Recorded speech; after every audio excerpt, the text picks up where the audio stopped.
the next battle in World War III, which is a fight between the sort of Western dollar-based financial system and the global South. Russia has defeated the West's economic war against it, thoroughly defeated the West's economic war against it. And we think India will too. The war in Ukraine will be settled militarily in 6 to 9 months. Things are going to look very different than they do today. The war is lost. This is effectively the beginning of the end of the independence of the Federal Reserve. The EU will break up before the Germans allow their auto industry to be completely destroyed by Brussels. Major new developments are happening around the world geopolitically. China just hosted its largest ever Shanghai Cooperation Organization summit with 20 world leaders, including Xi Jinping and the major BRICS nations.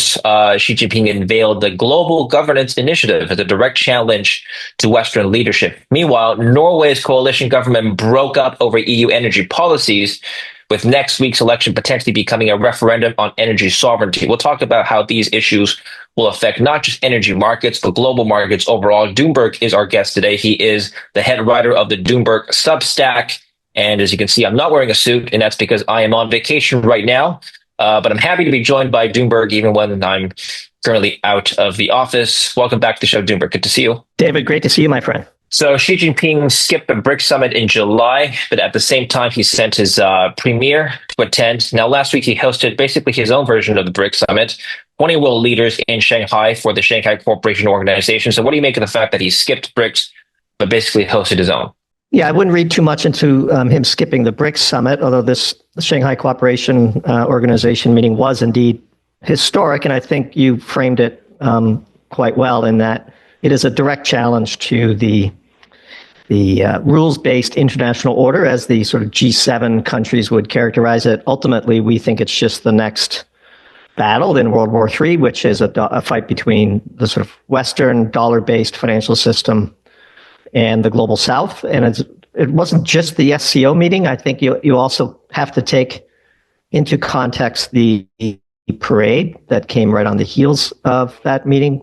The 80-year anniversary of the end of World War II, on the day that China celebrates it. It was, must be said, an incredibly impressive parade, a sobering one, hopefully a wake-up call to Western leaders. China is perennially underestimated in the West, and those who have competed with and been in and around China for the past 20 years could see this writing on the wall coming very quickly. And I think any honest appraisal of what transpired, especially in the parade, would say that the Western powers have a lot of catching up to do. And one wonders whether they have the capacity to do that.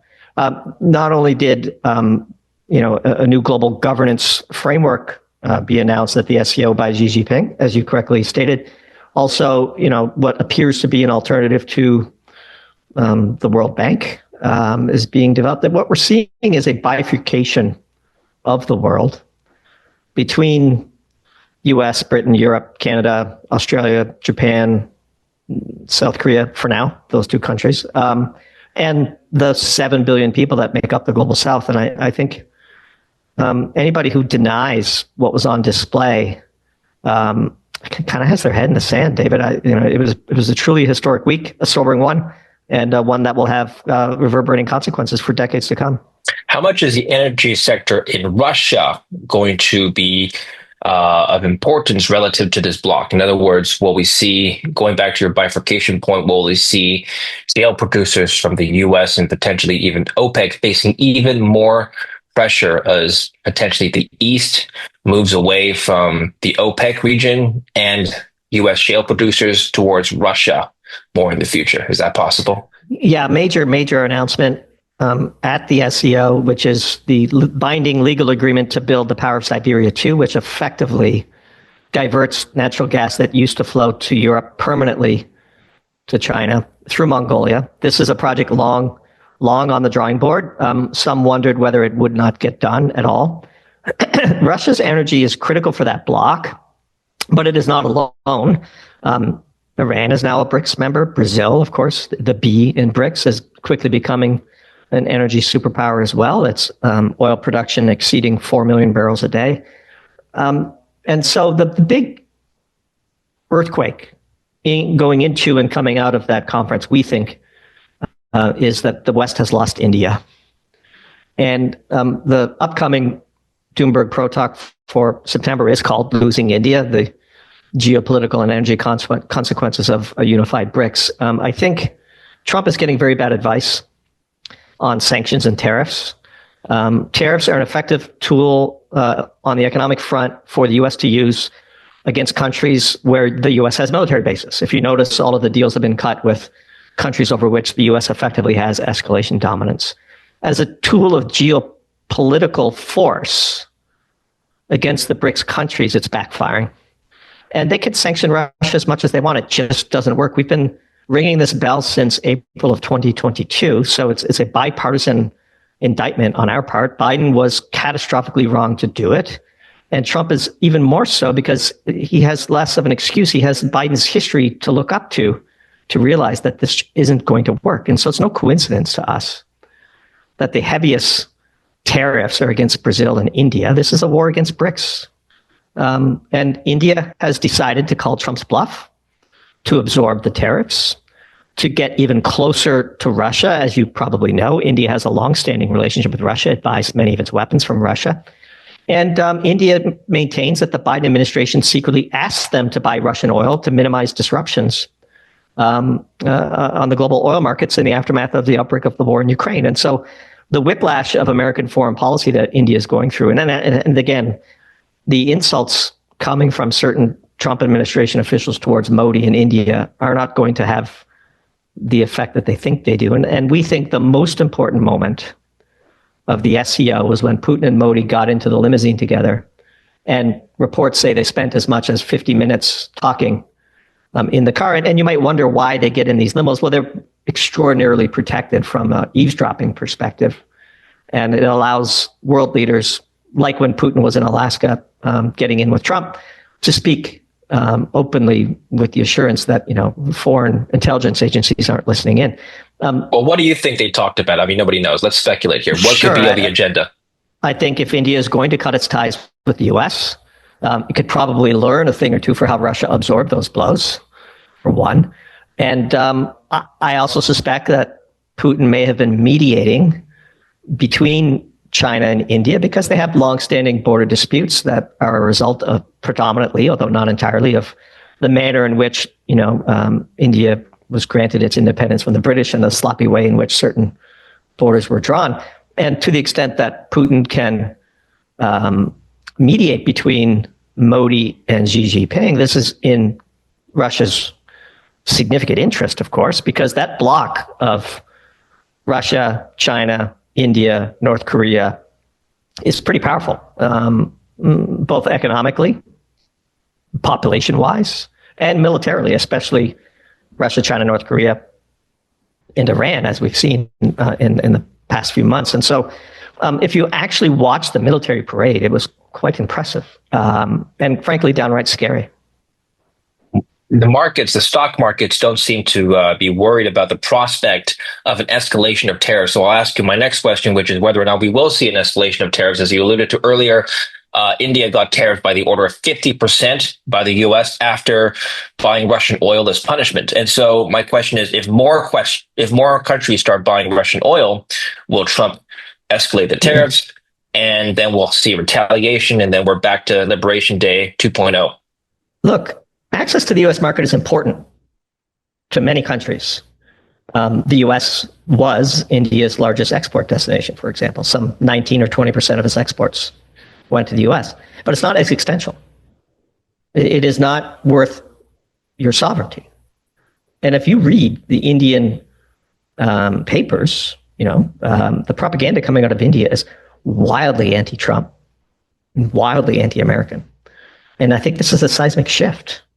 By the way, Trump is catastrophically wrong on trying to get people to stop buying Russian oil. Again, we've been making this point since 2022. So if you're a big Trump fan, at least give us credit for being consistent. The U.S. Navy should be escorting every Russian oil tanker to market to drive the price of oil down as low as possible, preferably below Putin's break-even price, so he cannot make any profits on his oil sales.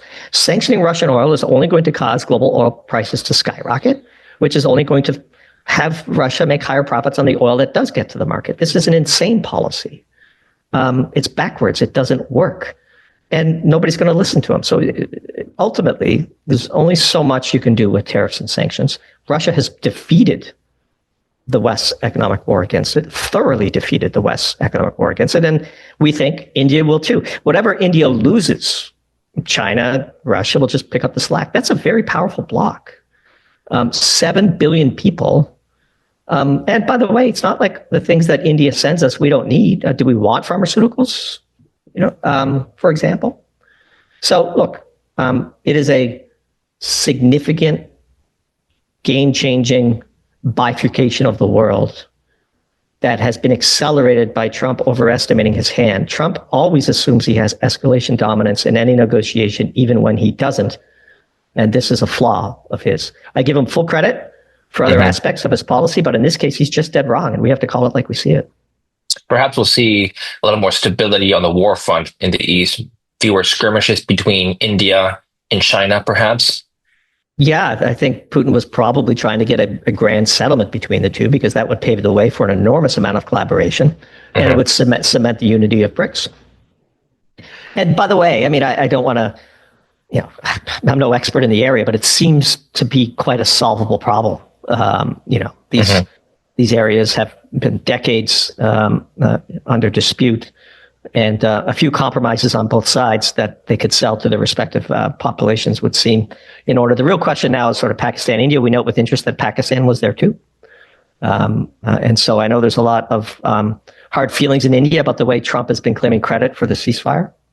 Again, you pick up on this if you read the Indian propaganda. And so we shall see, but it was, I'm afraid, a very historic week, a consequential one, and it's totally appropriate that this is how you open this conversation. Perhaps Nehru is basing India's 5-year growth plans on the Soviet one, perhaps modeling it off of China as well. Maybe this has been going on for longer than we think.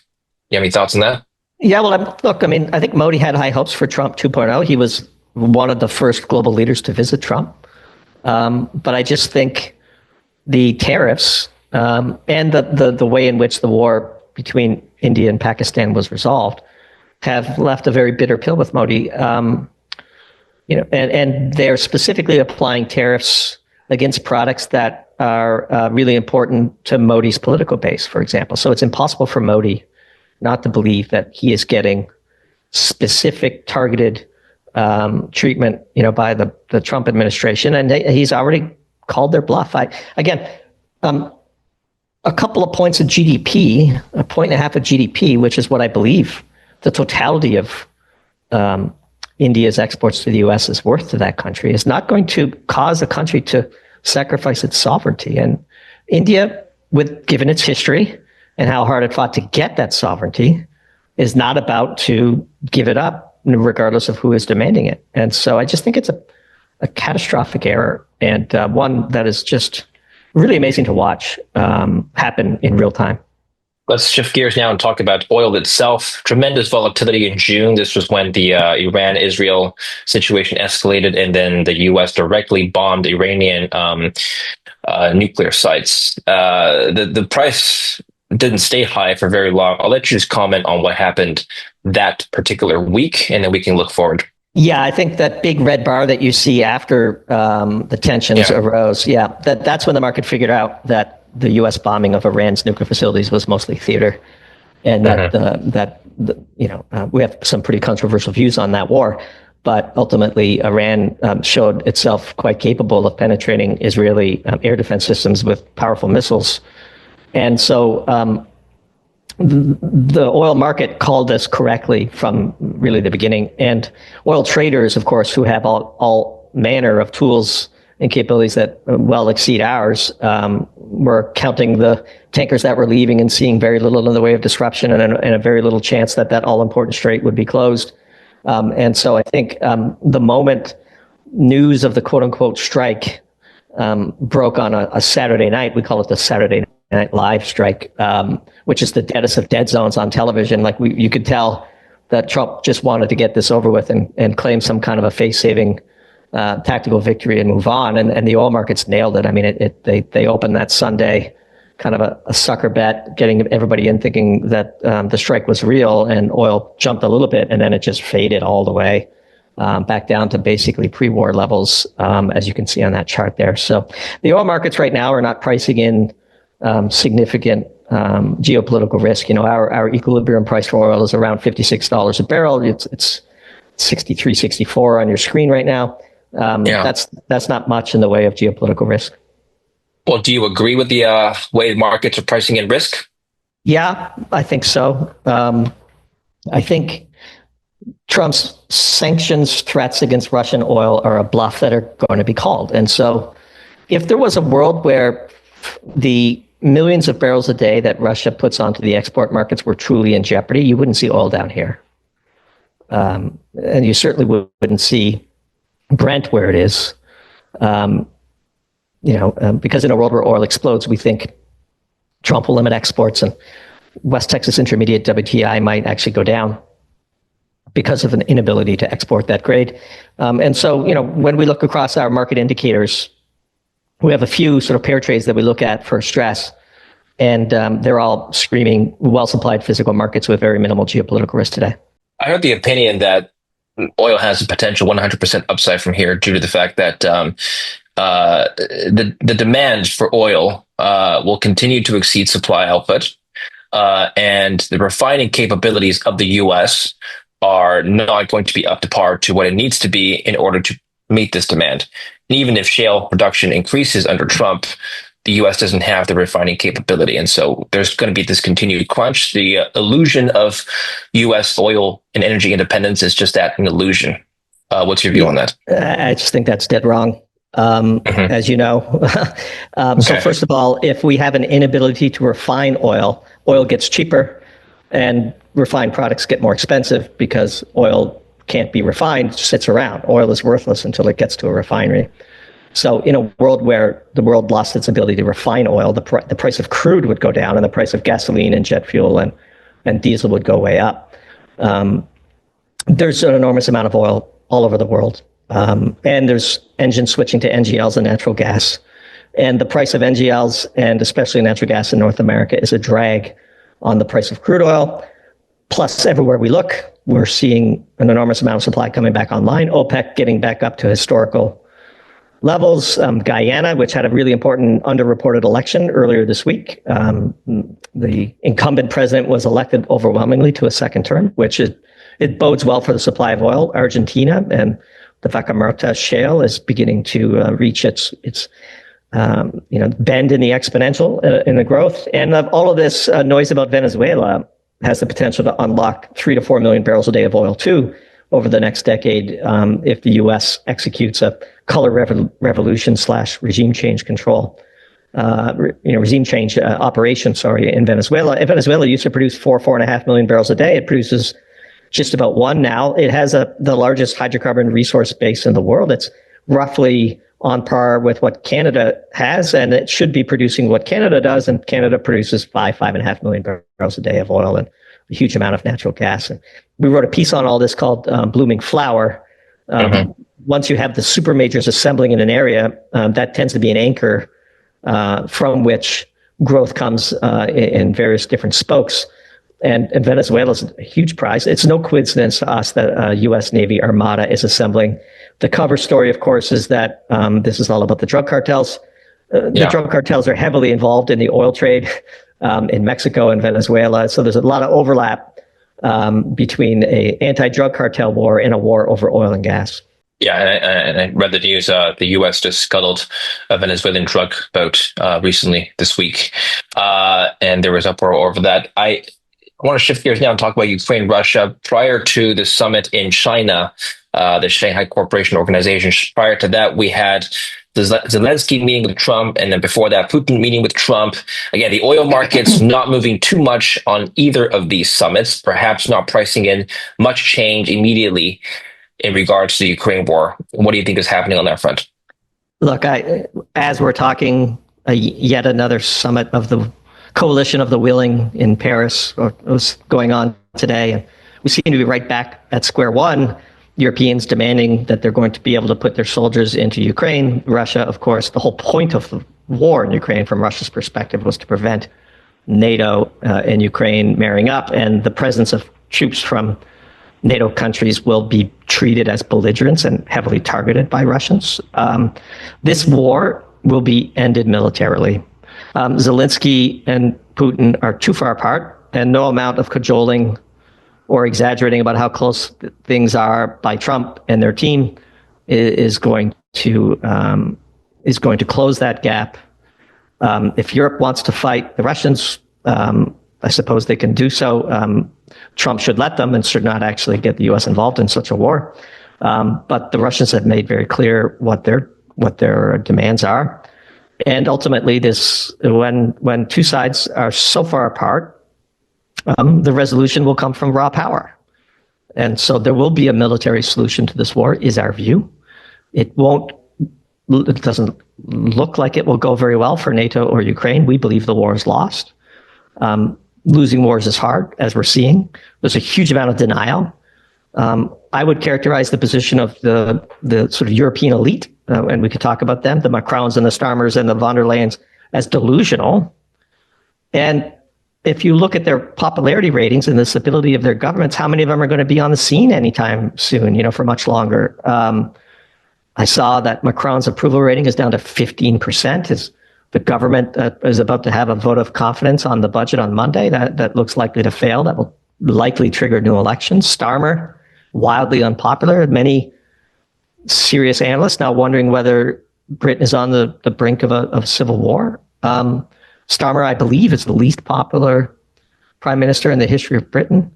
All across Western Europe, we're seeing this rightward tilt / sovereigntist movement backlash against Brussels, and Brussels is in denial. I mean, von der Leyen is truly one of the least capable politicians I've ever had the displeasure of listening to. Utterly incompetent, no idea what she's talking about. And so I don't know how long this can go on. It's quite the circus. Amazing to see. And so ultimately, per your original question, the war in Ukraine will be settled militarily. In 6 to 9 months, things are going to look very different than they do today. What do you mean settled militarily? It started militarily, it progressed militarily. How is it going to be any different when you end it militarily? Well, there's two ways to end a war: negotiated peace or total defeat. Right? But you said there's already defeat. Well, I think the war is lost. Yeah. Right? There's a difference between the war's loss and total defeat. I see. So a lost war is one that is unwinnable and likely to be lost completely if continued. We believe the war was lost when Ukraine's 2023 counteroffensive was widely acknowledged to have failed in December of 2023. We said as much in April of 2024 in one of our Doom Zoom presentations called Walking into the Abyss. And so the rest is sort of grinding attrition, which the Russians have a long history of being quite good at. They're a much larger economy. Their military-industrial complex is much, much larger than Ukraine's, much larger than all of NATO's at this point, which the head of NATO readily admits. And so when a war is settled militarily, peace terms are dictated, not negotiated. Yeah, that's what I meant. Okay, but you don't see any possibility of NATO actually putting troops in the ground at this point, or the West, or the Europeans, for that matter. What you were just talking about. We've been on this, escalator ride, up and down, up and down, up and down since Trump came into office. No, because NATO won't do it unless there's a ceasefire and they have U.S. backing.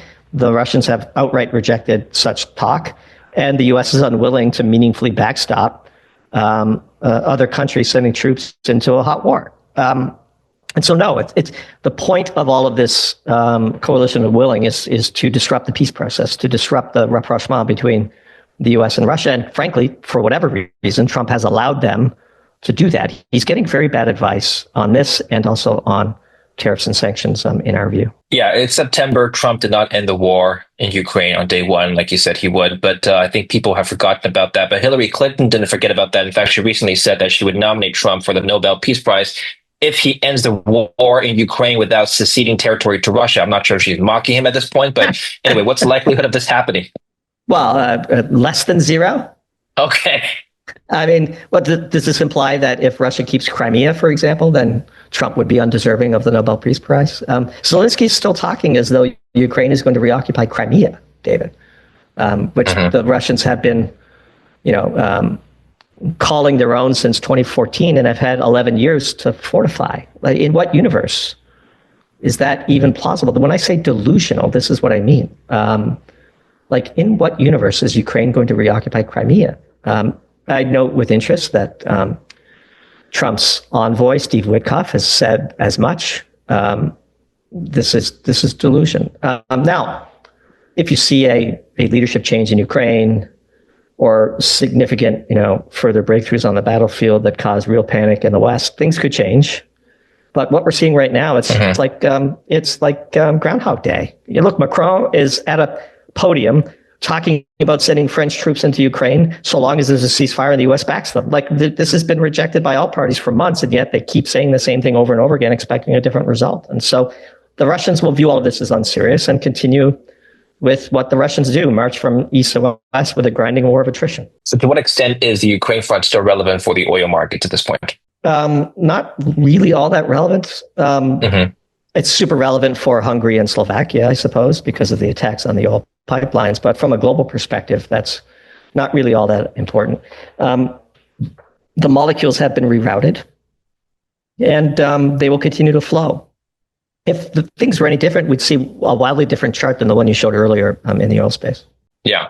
It's also in Trump's best interest, I suppose, this is just a remark by myself, to keep things under control, so not to disrupt or disturb the oil markets, because he does want the Federal Reserve to lower rates. The Fed may or may not be looking at the oil markets. I'll let you comment on that. And we're speaking right ahead of a Fed meeting in about a week and a half, and markets are pricing in pretty much a certainty of a cut by next week. I'll let you comment on the dynamics between the Fed, oil, and Trump.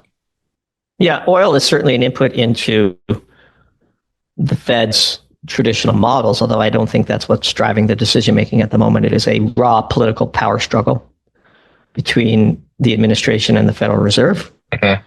We think the Lisa Cook affair is just the opening salvo in a lawfare campaign that will be used. There's a fascinating and scary book called 3 Felonies a Day. I'm not sure if you've ever heard of it, but it argues that the average American professional commits unknowingly at least 3 felonies a day. And if you go looking for a felony in Doomberg's life or David Lynn's life, an aggressive prosecutor will be able to stitch one together. For example, any misdemeanor that involves a bank can be upcharged to a felony, which is how the U.S. government took down the poker websites back in the day. And it's also how they charge Trump with his felonies. Anything that involves the banking system and breaks any law of consequence, even if it's just a misdemeanor, can be upcharged as bank fraud. And so if you go looking to charge somebody, you'll find felonies. Now, I happen to have read the documents in the Cook affair, and it's pretty blatant. It would seem everybody has their day in court, of course. But when you're the governor at the Board of Federal Reserve, leaving yourself open to accusations of mortgage fraud would seem an unwise thing to do. But again, it's very clear that Polte is, the head of the housing, Trump's Secretary of Housing, is going after her with the stated purpose to eject her from the board to put a far more friendly Fed governor to Trump's ambitions with regards to interest rates. That's very clear. Anybody who denies that is just not living in reality. But again, that's a dangerous precedent. As we've been saying, like, once you start arresting former presidents, it's really hard to stop. And the U.S. started arresting former presidents in 2023. And so, of course, now we're seeing the revenge. And so this becomes kind of a dangerous precedent. And I think this is effectively the beginning of the end of the independence of the Federal Reserve. Some might argue that's a good thing, that there should not be an apolitical Federal Reserve, but some would argue there should not be a Federal Reserve at all.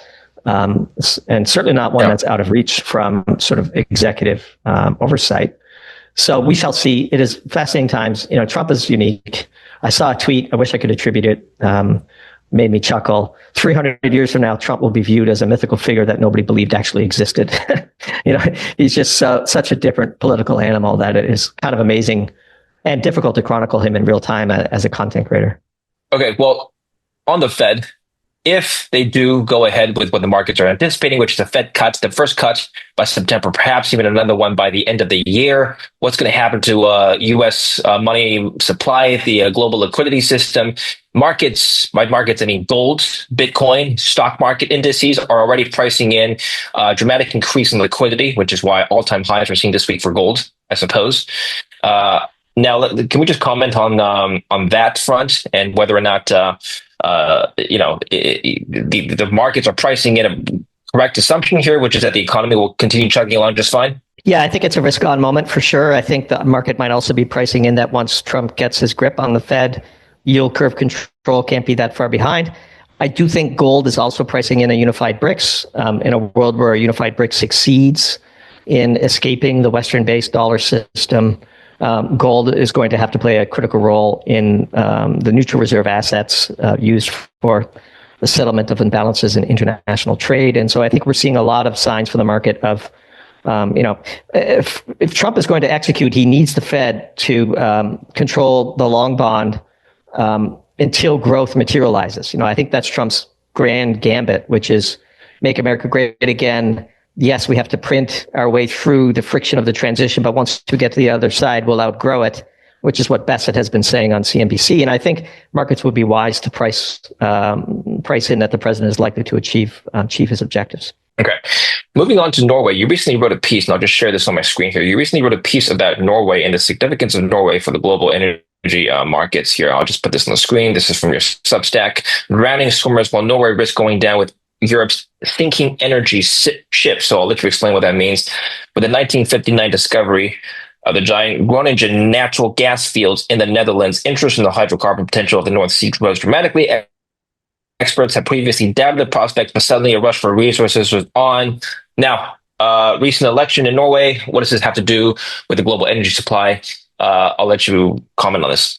Yeah, Norway is probably the best in the world at managing abundant energy resources. It has been funneling excess revenues to a sovereign wealth fund that now has almost $2 trillion in it. For a country as small as Norway, that makes them one of the richest countries in the world. Norway also has a huge hydroelectric dam system that can, in theory at least, act as a battery for Europe's energy grid, which is, of course, stuffed with intermittent wind and solar and in great need of excess storage. But in reality, Norway's hydroelectricity was not designed for this. And if you scroll down, I'll show you a fascinating chart. The day-ahead electricity prices in Norway. Norway is building these large, multi-gigawatt interconnectors between itself and Britain and Denmark and so on. And that has basically connected what was once an incredibly stable, incredibly affordable, scroll down even further, an incredibly affordable, incredibly abundant electricity supply into one of the most volatile ones, which is the European Union. I'm sorry, you're not locked in as paid. So I'll send it to you after we get off, David. And so what we're seeing is now electricity prices are skyrocketing in Norway and volatility is hitting Norway. And there's a revolt against the EU using Norway's hydroelectricity for their own purposes at the expense of the citizens of Norway. There's an election coming this week. A lot of topics. This is just one of them. The government actually failed on this very topic in January. And we'll see, depending on the election outcomes, it could be that Norway cuts ties, its energy ties with the EU. We don't think that's our base case, but it's certainly something to watch. Ultimately, we suspect that Brussels will get its way, but we shall see. It's a fascinating little side story to an election that otherwise might not be on people's radars. Yeah. Any direct impact on crude prices? Not so much on crude. Norway runs a very disciplined ship in that regard. We're more thinking about the prospects of grid issues in Europe if the stabilization input from Norway gets suddenly removed. If the hydroelectric rug gets pulled from under Europe, they could be in a pretty precarious situation, especially Britain. Britain has a new cable that connects it to Norway since 2021. And in the absence of that large interconnector cable, it would have experienced rolling blackouts or brownouts or even a grid collapse by now. Well, what's your reaction to Europe's green transition and how that may impact its relationship with Norway, which has up until now been arguably the most reliable energy partner for Europe? Yeah, no, I think it risks a lot, which is why, when Brussels wants an election to go a certain way, they have an uncanny ability to put their thumb on the scale. And we suspect that will happen here. And as we said in the article, I think Polymarket has it at 80% that the incumbent Labour Party prime minister will be reelected. And so small chance that that doesn't happen. And if that doesn't happen, there could be big reverberations. But ultimately, we think the people of Norway will be sacrificed to the grinding catastrophe that is Brussels. And that's rather unfortunate. Norway is not actually a member of the EU. They kept their own currency, but they were in the European Economic Alliance, or whatever they call it, the EEA. And they have tied their green energy ship to Europe. And so it's not even clear how they would be able to get out of these deals legally, but there is a move afoot within Norwegian domestic politics to at least give it a try. Just segueing here to the last segment, just out of personal interest, I follow the car market. Recently, Mercedes reported 50% decrease in net profits for the last fiscal year. The European car industry is kind of in trouble. They're still producing large combustion engines for the American market, but they're dwindling that segment down for the European market. Brussels is pushing for a full zero carbon emissions future, while the auto industry is backing off from its EV promises because EV sales are just not good enough to sustain a business, pretty much. And what we're going to see in the next coming years may be very interesting for the automotive industry, especially in Europe. What are your thoughts on that? Look, I think the German auto sector is a proxy for the decay of European geopolitical power and economic might. I think you're correct to finger that. The old model was cheap energy from Russia, cheap labor from Eastern Europe, and strong export markets to the US and China. Well, China now has a far superior auto industry to the Germans. They have a huge lead in electric vehicles, for sure, and batteries. And the US is throwing up tariffs, and their energy is gone. And so, like, the entire business model that propped up the German automakers, and by proxy, the German economy, and by proxy, the Western European economy, has been each leg of that stool has been cut off. It's not like they've lost just one, they've lost them all. And in fact, the power of Siberia 2 getting the go-ahead permanently impairs German heavy industry, including the automakers. You don't replace pipelined natural gas steadily supplied at cheap prices with LNG and expect to be able to compete. And so I just think we too wrote about Volkswagen and the German auto industry a couple of months ago.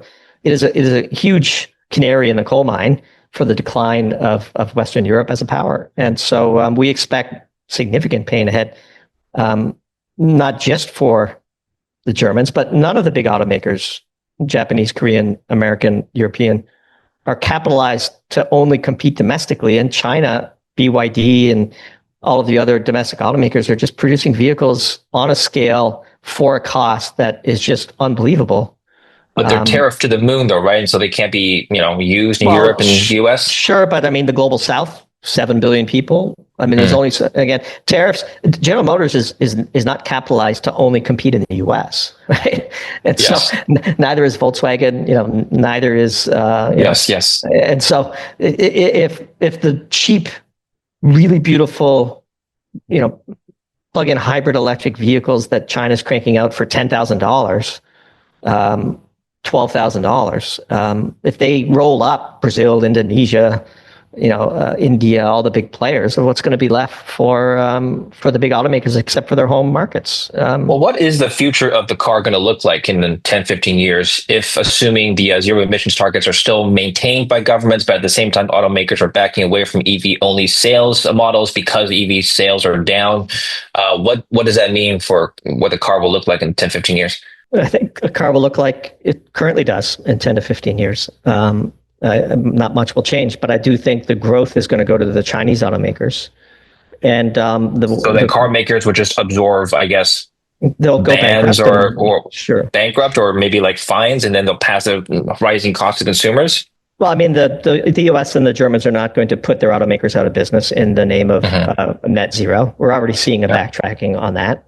So I think all of that's going to go away, which is why I think the auto market. But like when I say bankrupt, I mean the equity will be wiped out and they'll be recapitalized and jobs will be saved and all of that stuff. But the future doesn't bode well. But the Germans are the tip of that spear for all the reasons that I just said. Yeah, I mean, I don't know how this is going to play out, but I would imagine the automakers, especially in Europe, are too powerful to allow this zero emission target to continue without fundamental changes to demand for EVs, right? I mean, they're going to lobby this back to non-existence. Sure. Look, I think the EU will break up before the Germans allow their auto industry to be completely destroyed by Brussels. EU will break up? Sorry, we have to end on this. What do you mean? I mean, like, there's enough stresses within the EU system now.